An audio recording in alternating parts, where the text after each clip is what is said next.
বিএনপির আন্দোলন সংগ্রামে সক্রিয় উপস্থিতি ও বিভিন্ন সময়ে মাঠে নানা অঙ্গভঙ্গিতে স্লোগানের কারণে আলোচনায় ছিলেন ঢাকা মহানগর দক্ষিণ যুবদলের সদস্য সচিব রবিউল ইসলাম নয়ন। নির্বাচনের আগে বিভিন্ন রাজনৈতিক কর্মসূচি, স্লোগান এবং সাংগঠনিক তৎপরতার মাধ্যমে নেতাকর্মীদের উজ্জীবিত করতেন।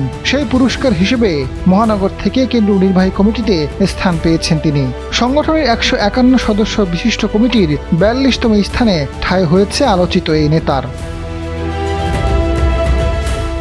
বুধবার আব্দুল মোনায়েম মুন্নাকে সভাপতি এবং মোহাম্মদ নুরুল ইসলাম নয়নকে সাধারণ সম্পাদক করে 151 সদস্য বিশিষ্ট জাতীয়তাবাদী যুবদলের কেন্দ্রীয় নির্বাহী কমিটির অনুমোদন করা হয়েছে। নতুন এই কমিটিতে রবিউল ইসলাম নয়ন গুরুত্বপূর্ণ দায়িত্ব পাওয়ায় নেতাকর্মীদের মধ্যে আনন্দ ও উৎসাহ দেখা গেছে।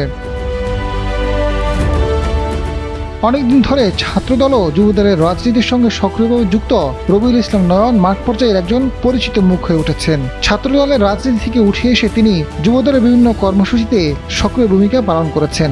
দায়িত্ব পালন করেছেন মহানগর দক্ষিণ যুবদলের সদস্য সচিব হিসেবে। এর মধ্যে নতুন দায়িত্ব হাতে তুলে দেন বিএনপির চেয়ারম্যান তারেক রহমান।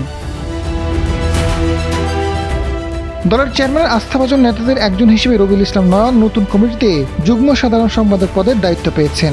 দীর্ঘ রাজনৈতিক পথচলা এবং সাংগঠনিক কর্মকাণ্ডের স্বীকৃতি হিসেবে দেখছেন নেতাকর্মীরা। রবিউল ইসলাম নয়নের অনুসারীরা আশা প্রকাশ করেছেন তিনি কেন্দ্রীয় যুবদলকে আরও শক্তিশালী ও গতিশীল করতে গুরুত্বপূর্ণ ভূমিকা পালন করবেন। আজাদ ফারুক, সময়ের আলো।